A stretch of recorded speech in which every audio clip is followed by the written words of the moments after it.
and welcome to the GBC. I am your host, Nash Colberg. Today we are at Harmony Hill in Watertown, South Dakota, and I am with Sister Barb, the president of Mother of God Monastery. Mother of God Monastery.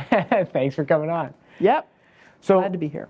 Explain to us just kind of a brief history of, how this land, acquisition started, and the Mother of God Monastery, and how we've gotten to today. Well, in the late 1870s, there were a group of Benedictine sisters that got called to the Dakota territory. And their task was to work with German immigrants and Native Americans. So they ended up in Missouri first, but made their way to Zell, South Dakota, not too far from here, in the early 1880s. And from Zell, they actually ended up in Yankton. So Mother of God Monastery is a daughter house of the Benedictine sisters in Yankton at Sacred Heart Monastery. In 1961, there were well over 500 nuns or sisters at Yankton, and they knew that they needed to split it up because it was too big. So Mother of God Monastery was formed on June 15th, 1961, with their home base in Pierre. So there were 136 sisters that started that community. Today, out of the 30 sisters that are in this community, 20 of them are original founding members of the monastery. So from Pierre, we came to Watertown in 1964 and purchased this short section or square mile of land. The sisters have been called to Watertown to build a school. And so they built a girls' dorm-style school, really at the tail end of that kind of form of education. And so the school was only up and running for about 7 years. But then the school became lots of different things. It became a place of learning. Mount Marty put a campus up here. It was a daycare, actually, at one point. And while all that was happening, the sisters were out getting an education. They were out at healthcare around the state, around the country, actually. And so they were in lots of different places during those years. Mm-hmm. Watertown never could have supported 136 sisters, neither could Pierre. Mm-hmm. So you have to have money to have a monastery. You have to have an income. Sure. And so, so they were out doing their parish work, getting an education, and working in healthcare and education primarily. Fast forward to today, what are your values, and how has that contributed to what's out here today? Well, for a sister, the main mission of a sister is, what are the needs of the people around you? And is there a way you can help meet those needs? So it could be the poor and uneducated, it could be those who aren't well, it could be many different things. And so with our resources, about 7 years ago, we were looking at ourselves in reality and not denying that we were aging and that there weren't new members coming in. So what do we do with a square mile and all our resources, because you cannot take an acre or $1 with you? Mm-hmm. You just can't. So what did we want to do? What were the needs around us? Mm-hmm. So we knew we needed to take care of our own healthcare needs as an aging group of women, but we also knew that our time here in any kind of a new medical facility we might build needed to be well beyond our years. So the village of Harmony Hill, the senior care, is part of what surfaced from that visioning and prayerful discernment. So we knew we needed to do that piece. And so that started to come to fruition after state and local searches for our healthcare partner, even a national search. And of course, this is all kind of in the middle of the pandemic. And then Good Samaritan knocked on our door and said, we'd like to partner with you. So that's that part of the village. But we still had everything else on Harmony Hill. What did we want to do? We know that affordable housing is critical no matter where you live, but we know it's really critical in Watertown. So we made some real big decisions and created a master site plan, which the city approved. And we put in a couple of roads in the infrastructure and have created Challenger Way. Speaking of Challenger, part of what we knew we wanted to do was give a place to the Challenger Learning Center of South Dakota, which Watertown was awarded through LATC the right to create the Challenger Learning Center of South Dakota. So there was another educational piece. We are partnering with the Diocese of Sioux Falls and Costello Development to build affordable housing. The first 40 of 160 units are under construction right now, should be ready at the end of summer. You know, based on what you have out here, those were founded on some core values and a mission. What are those? So the sisters have what we would call Benedictine values, but certainly I call them human values. Dignity, the dignity of work, having a place to live and being cared for are some of the pieces. When we, before the village was done and ready to move into, actually the management team, the leadership team of the village, Good Samaritan employees, and the monastery's employees, not the sisters, looked at the sisters' charism and mission statement, our own Benedictine core values, and they came up with 5 that they wanted to see be the foundation of the village and everything we were doing. So they are community, radical hospitality, human dignity, mutual responsibility, and intentional excellence. And so those 5 core values undergird everything that goes on here. Community, and really all of those core values, they are put into action really in community. It's not something you do solo, you do it together. And so the sense of community on the hill, whether you're going to live in senior care or the affordable housing or any other housing, or if you're going to be a business owner on this property, is having a sense of community where all are welcome. We just took a tour of the facility. What are some ways that people may not know that you guys do out here to support those values? Okay. Well, first and foremost is really being open to new ways of doing things. And so whether it's using technology to foster relationships, or it is inviting people to bring their skills and talents in. The Shamrocks have been here, right? Our local hockey team. We have musicians all over Watertown that have come and shared music with people. Many of the daycares, to include Little Blessings and IC School, have come on occasion to sing and do things with members of the senior care community. It's not limited to that. We worked with LATC, their nursing program.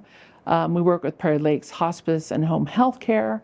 I guess you could call it layering. Sure. There's lots of different ingredients to make that cake, right? So those different ingredients are the pieces that make the community come alive. I was just going to add on the partnership too. So it goes beyond Watertown. The partnership also includes state and county partnerships, and so and business partnerships. So we have a great business partnership with AB&T. We have a great business partnership with all of the people who are on our board of directors. We have the city and the county have been involved, and Watertown Development have been involved with what we are doing here. And even if you take the child care piece, which is the most recent piece to emerge, without the city and the county and the state, the child care would not happen. Nobody would have been able to do it. Can you explain what you have here currently on campus? More specifically, how many residences, Sure. living, kind of those. Sure. Bennett Place was the first independent living, along with Maple Place, downtown Watertown, to have independent senior living. So that was built in the late 80s. There are 38 apartments there and about 45 residents. When we added the senior care piece with assisted living and memory care assisted living, that expanded to 64 residences, and currently that capacity is around 75 because there's some couples living there too. So that's part of it.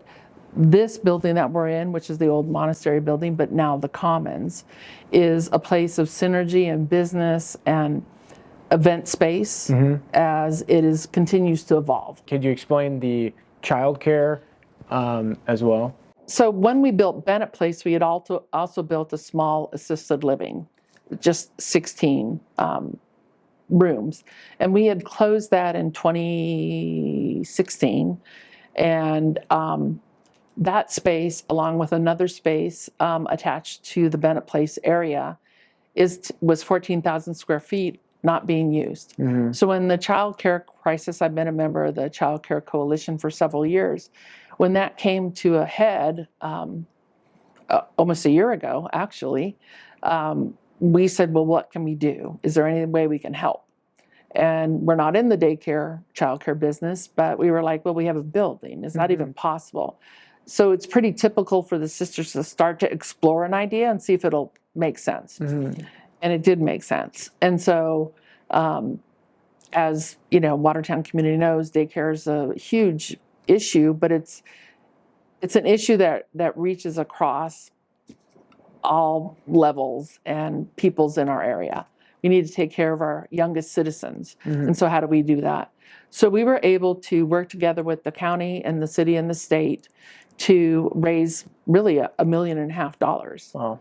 And to make that possible. And so that was a critical piece to being able to pull the lever and renovate that space. Now our little village, which is what the staff named it, it will be open on June 2nd. There is a waiting list already. The capacity is 225 little kids. And so we're in the very last stages of that build out right now. Wow. And then on the assisted living and memory care piece, can you explain some of the things that aren't common in the industry that you guys do out here that kind of make this Harmony Hill and assisted living memory care so special? Sure. There are several things. Because of the value of hospitality and community, and the fact that the sisters already owned the land, we knew that we did not have to squish everything into a small footprint. So with that latitude, we created 4 neighborhoods where there are 16 apartments in all 4 neighborhoods. And in that neighborhood, you have a fully functioning kitchen, a dining room, a great room, so that the residents in those 16 apartments can all gather. They can have their families there with them. They can celebrate holidays and birthdays and have group activities in each neighborhood. Then we have more space in between the neighborhoods where there are lounges or sitting areas or a 4-season porch where you can gather. In addition to that, we have 7 porches, so you can go outside on a beautiful day like today. You can sit and read a book and watch the snowfall. You can have your family over and go out into any of the courtyards and celebrate, watch your grandkids kick a soccer ball, etc. Because it was new, we wanted to put the best technology in too. Technology is a tool. And so while it can certainly be overused, right, and separate us, we are using it to bring us together. So what's interesting in seniors, and as I approach that age myself, what's true is we have latent capabilities. So we might remember our Christmas song. We might remember how to make our favorite chocolate chip cookies. We might remember what it smells like to cook bread.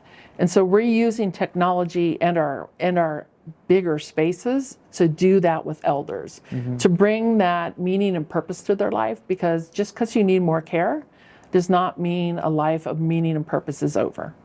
That is a straight up part of this. It should not mean life is done. There's still living to do. We have the master plan just behind yourself. What kind of things are in the works, and what's your hope for this square mile in its entirety? Well, even though the city approved the master site plan, I'd like to say that it's kind of drawn in pencil, because we've had to be nimble and flexible because a lot's happened in the last 5 years. Watertown wants to grow, is really burgeoning to grow. Industry wants to come here. We love Watertown, and other people love the idea of moving to Watertown. So the housing that has a community is our biggest drive. There's also, light industrial that can be, and commercial retail that can be on this property, because of a great 1.5 miles actually of very busy frontage with the Highway 81 and the bypass. And so we know that the valuable part of it isn't necessarily about money, right? The valuable part of it is about creating a community where you can live, work, learn, and play. Because of all the things that are on this square mile, all the possibilities, it really becomes a live, work, learn, and play community. There are beautiful prairie features on this land that we're going to preserve. There are 3 spring-fed creeks where the Challenger Learning Center is going. That is virgin prairie. And so we want to preserve those things about prairie life, about South Dakota life, that are really important to us, and we want to pass that on. Can you explain that new Challenger Learning Center that you had just mentioned, what that is and what that's going to look like? The Challenger Learning Center was made possible through President Emeritus Mike Cartney's contact with NASA at the end of 2019 or so. And LATC was given permission to bring it to Watertown. There is a separate nonprofit that has been formed, Challenger Learning Center of South Dakota. And so that board, that nonprofit, is in charge of the fundraising. And while it's affiliated with LATC, it's not LATC's. The Challenger Learning Center is a STEM opportunity that was created after the Challenger tragedy in 1986. And the families were the driving force for creating a foundation. And it is all about STEM education and STEM opportunity. We all know this is a vastly, quickly changing technological world. And so, as we all know, LATC's drive too is to get an education that supports a good lifestyle and stay in South Dakota to work and live. And so this parlays into that. Within 90 minutes of Watertown, there are 22,000 middle school kids. Now, the Challenger Learning Center's educational opportunities can go from K to 12. So that's just middle school kids. Wow. And it's 300 school districts. That's important. If you go over into the Minnesota border, now you're talking 35,000 middle school kids. Not just that, no state that touches the border of South Dakota has a learning center. Wow. So we would be the only one within like 575 miles to have a learning center. So it's a great opportunity for our young people. It's a great opportunity for STEM businesses in South Dakota to work together to make this a reality. So I'm on the board, and we are in a fundraising phase for the Challenger Learning Center. And it's for all of South Dakota. We will never have another one. This is the only one. You usually get one per state. And so there's not going to be another one. And so these last phases of raising enough money to get this built are pretty important for all of South Dakota, not just Watertown, but for all of South Dakota. What is 1 or 2 things people may not know about Harmony Hill, the campus? You know, when I first moved to Watertown 11 years ago, nobody really knew where the monastery was. They knew where the hill was, but they didn't understand the connection between the hill and the monastery.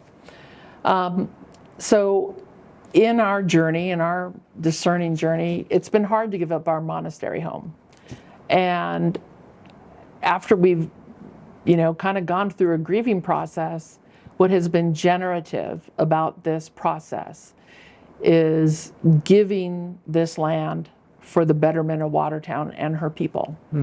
And so while you can look at it as a legacy, it means a lot more than that to us. It means the stability and the viability of Watertown, that we have a really big part of that. And it's always been our desire since we were here in 1964 to make that kind of opportunity happen for Watertown. The sisters are still here. The sisters live among the other village residents. And it has been a great honor in the sunset years of our lives to be able to interact and live with and be part of something that is so important for the future. We won't be here to see it, but we know that we've laid a foundation that is good and honest and true, and that other people will, those kinds of values, they're catchy. They have their, I don't mean like a gimmick. I mean, they touch your heart and soul, and they move your mind to possibility. And so I think that is the biggest honor for us. How did Sister Barb get here, and what's your story? It's a long story, but I'll give you the short 2-minute version. I first visited the monastery in Watertown in 2014, in February. Now, I was living in Northwest Florida, in the Fort Walton Beach, Destin area, and had been in full-time parish ministry there for a long time. And when I came here and sat in the chapel that February evening, and the snow was falling, and I said, "You're kidding. You want me to move here?" So I did. And I have enjoyed my 11 years in Watertown. I find Watertown to be a town that we love each other. We might not agree all the time, but we love each other. And we're willing to find solutions to the shared problems and challenges we have. Now, having said that, I've lived a very interesting life. I'm not your typical nun. I grew up in Los Angeles. I'm from an Italian Catholic family. Spent a couple of years in college, then went into the United States Marine Corps. So I'm a veteran. Got a great education in electronics and technology, which has always stayed with me. I have 2 grown daughters, and who are successful in their own right. One lives in California, and one still lives in Florida, and got 5 grandchildren. But what I can say about myself is seeking God has always been primary for me. Even when I was even straying, I was still trying to seek God. So for a sister in this age, seeking God is still what I'm about. And is it seeking God in partnerships, seeking God in other people, seeking God in caring for others, or caring for the land, has been part of who I've always been. So this stage in my life is about a different method of doing what I've always done, which is serving my country, serving other people, being about what is good and honest and true about humanity, because God didn't make junk. And so there's a lot of good around us, even though the world's a little chaotic. So I truly believe that, and that's how I lived my life. So this is just one way to do that, is to feel it is to be a sister. That's awesome. I think that's the perfect cap on this entire tour. We want to thank you for your hospitality. And yeah, we hope you as a viewer got something of value at home. We'll catch you next time.